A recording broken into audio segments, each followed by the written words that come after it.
was so ready for my ride this morning, and I realised I left my future self with a problem. I hit a pothole with Jasper on the ride back the other day. I pinch punctured this, and I don't want to be fixing punctures when I get home from a ride.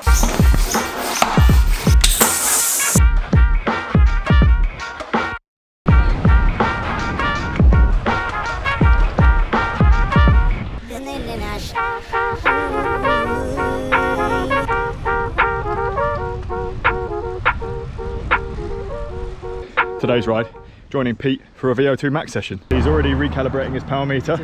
Is that an early excuse? Well, the warm-up was really hard, mate. Right, well, yeah. I mean, it's also warm, so I'm warmed up. 300 watt warm-up. You've got sweat dripping from his nose. It's gonna be a hard day. The first one's gonna be 3 minutes. It's just like a really short ride.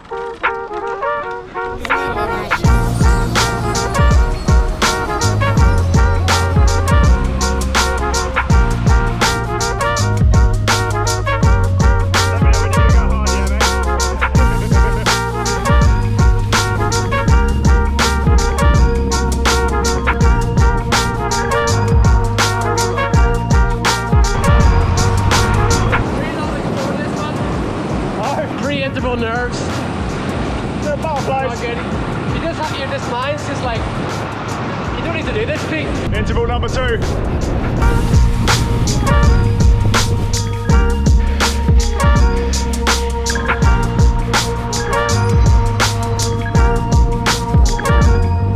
I'll put the proper definition of VO2 max on the screen here, but essentially it's how much oxygen your body can deal with and put to good use during exercise. A lot of it is down to your genetics, but it is trainable. Not quite as much as your lactate threshold, but you can definitely make a difference riding at the right power and durations.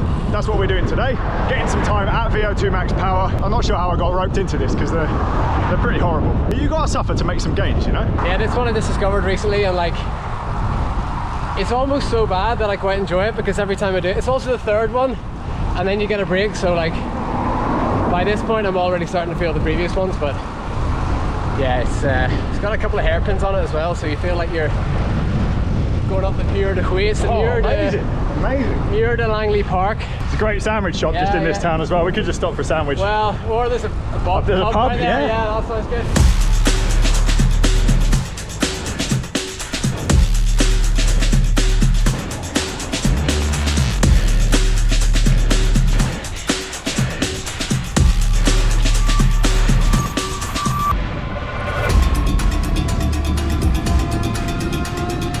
Toffee cream.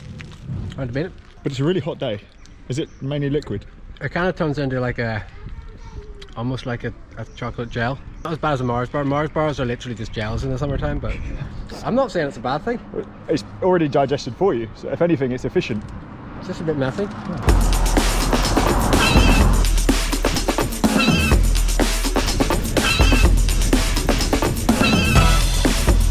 know what I heard? That? This is the highest Greg's in the universe. Well, I mean, I told you that, and it's a theory. I don't know for certain, but if anybody, we'll have to find out what the altitude is right here. But I'm pretty sure this is the. We've got a device that does that. Double check on Strava, but I have a sneaking suspicion that we might be at the Greg's at the highest altitude in the northeast, therefore the world, therefore universe. Potentially, yeah.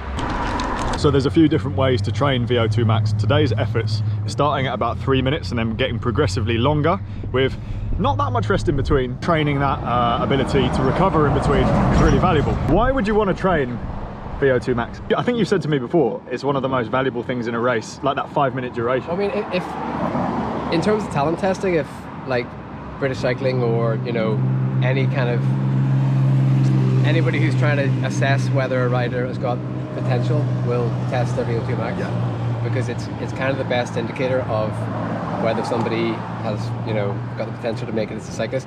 It's fairly genetic, and you know, it actually doesn't change that much with fitness, but you can still improve it.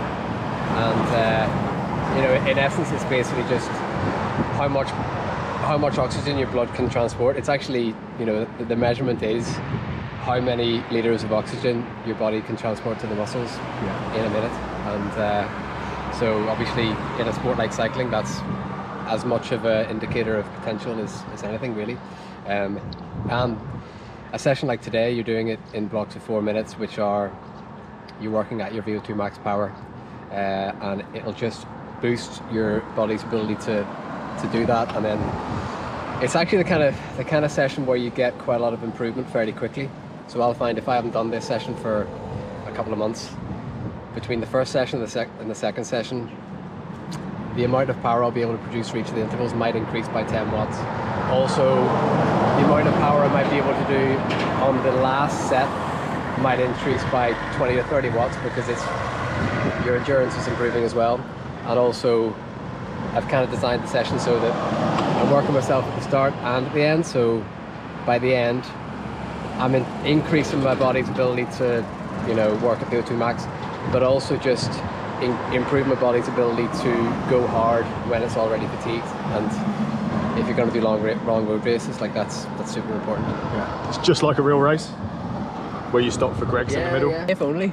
If only. If only that was. I would still be racing now. We both would. 4 minutes can actually be pretty savage, but you can still get benefit by doing shorter intervals if you're new to it. Like when I was first starting my training plan, I was doing 2-minute VO2 max intervals and saw good gains as well. So don't feel like you have to go out and absolutely smash yourself straight away. We're doing 6 today, so that's going to be 24 minutes. It's quite a lot. That is 24 minutes. It's quite a lot. I am a math teacher. That is correct. That's a lot of time to do 400 watts, you know. Well, you're doing 400 watts. He's a little bit heavier than me. I'm sure you don't mind me saying that. We've said it before, we're both a little bit heavier than we used to. I haven't got my power meter on today, so I don't know exactly how much power I'm doing, but sitting just next to Pete during his efforts, my heart rate is well into VO2 max zone, so still getting some benefit.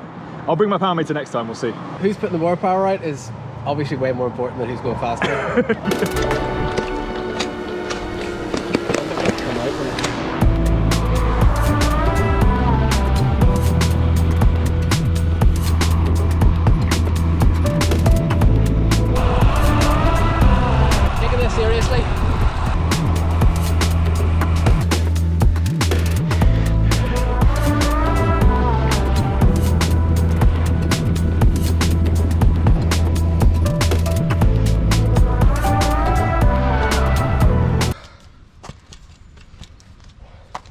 This is my excuse to get out of the last effort. Yeah, same. That last one, so I got a puncture, hit a big pothole, and I knew it was going to puncture, and then 5 minutes later, of course, it did. Started the effort, and then Pete stopped riding. So I think we both called it.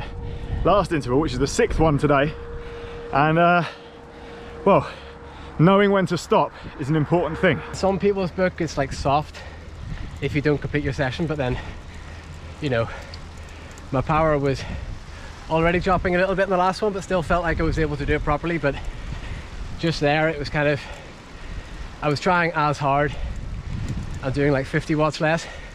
So when you get to that position, you're basically just, you're not training the thing you want to be training, right? You're not training yourself anymore, and you're just adding way more fatigue into your system. So sometimes it's good to just chill out. Know when the game's up. Yeah, still a quality session. Yeah, works for me, because otherwise I'd still be halfway up that climb with the wrong size inner tube. I would have just been at the top being like, where's he gone? He is, Francis has blown big time here.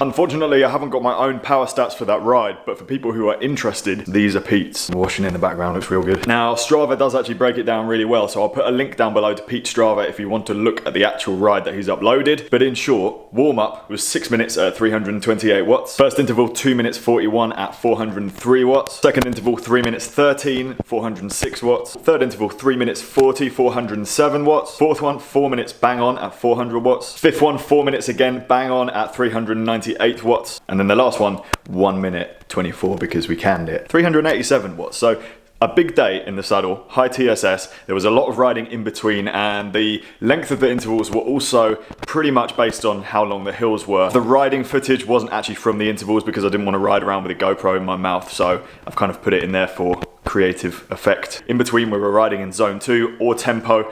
Some of the descents and stuff, we just thought we'd go on the gas a little bit and enjoy it. And thank you so much for watching. Please like, comment and subscribe. And if you have any questions related to mine or Pete's training, put them in the comment section down below. See you soon.